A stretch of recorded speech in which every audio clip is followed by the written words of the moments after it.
Bonjour, je suis Sandra Saint-Aimé Bonjour, je suis Alexis Desjardins. et on est là pour vous parler de sexualité.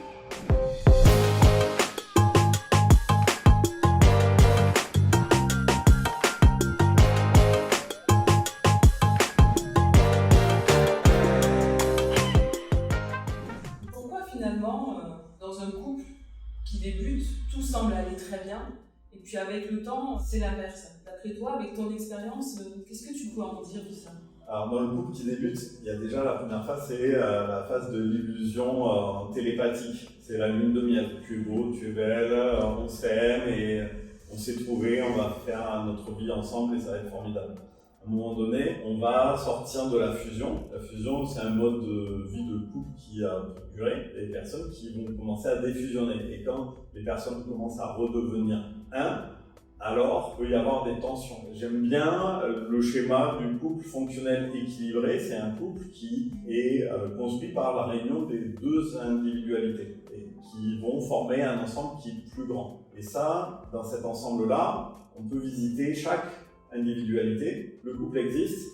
Et puis en dehors du couple, il y a encore les individus qui vont exister à part entière. Et dans les besoins que l'on peut ressentir en dehors de ce couple-là, il peut y avoir des tensions, des frictions, des sollicitations, des changements de point de vue, de façon de concevoir la vie professionnelle, familiale, personnelle. Le couple, à un moment donné, il y a quelqu'un qui va remettre en cause la notion d'exclusivité. Donc ça peut faire bouger le couple très fortement. Et tout ça, ce sont des choses qu'on va découvrir au fil du temps. Donc ce sera pas nécessairement des épreuves, mais plutôt des défis à relever. C'est intéressant ce que tu dis quand tu dis qu'il y a le côté fusionnel, mais qu'en fait c'est toujours deux individualités qui doivent former un tout plus grand. Je vois dans les patients que je reçois, j'entends souvent oui, mais je me sens étouffée. Et finalement, je suis en train de me dire en t'écoutant parler que peut-être que le tout qu'ils ont formé est un tout qui n'est pas assez grand. Ou alors il est trop grand et il vient couvrir le reste de ces individualités. C'est-à-dire qu'il va déborder sur ces deux parties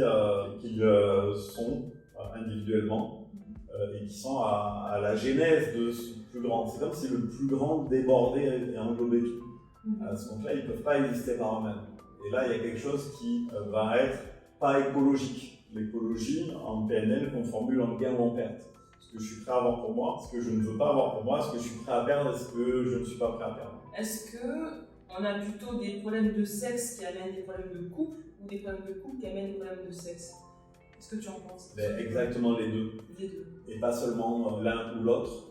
Et c'est ce qui me fait dire qu'on ne peut pas être un thérapeute de couple en capacité d'accompagner toutes les demandes des couples si on n'est pas formé en sexo. On pourra résoudre certaines difficultés. À un moment donné, la part de la sexualité dans le couple est tellement importante et vient tellement régulièrement confronter les membres du couple dans certains aspects que la formation en sexo et les pratiques en cabinet de sexo sont grandement utiles pour aider à la résolution des difficultés de couple.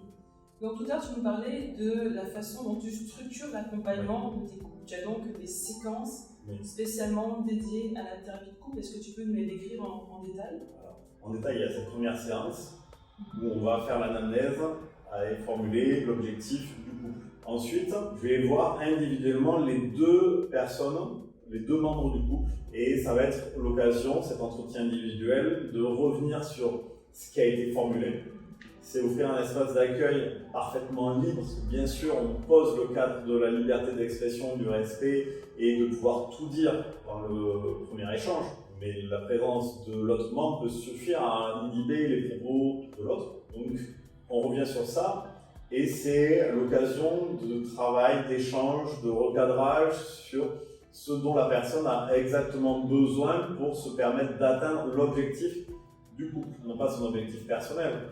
Mais on va répondre à ça. Souvent, j'utilise le portrait chinois, qui est un outil, un support que Alain Ril nous a proposé en formation et qui va permettre de tirer des perspectives, notamment sur la sexualité, puisqu'il y a différents items. Si j'étais un arbre, alors ma sexualité serait telle ou telle chose. Et on fait des liens entre la situation dans laquelle se trouve le membre dans le couple et là où ils veulent aller ensemble. Puis après, il y a d'autres outils et globalement, là aussi on est sur l'orientation solution, l'orientation résultat pour permettre à la personne d'atteindre ça. On fait pareil avec l'autre personne.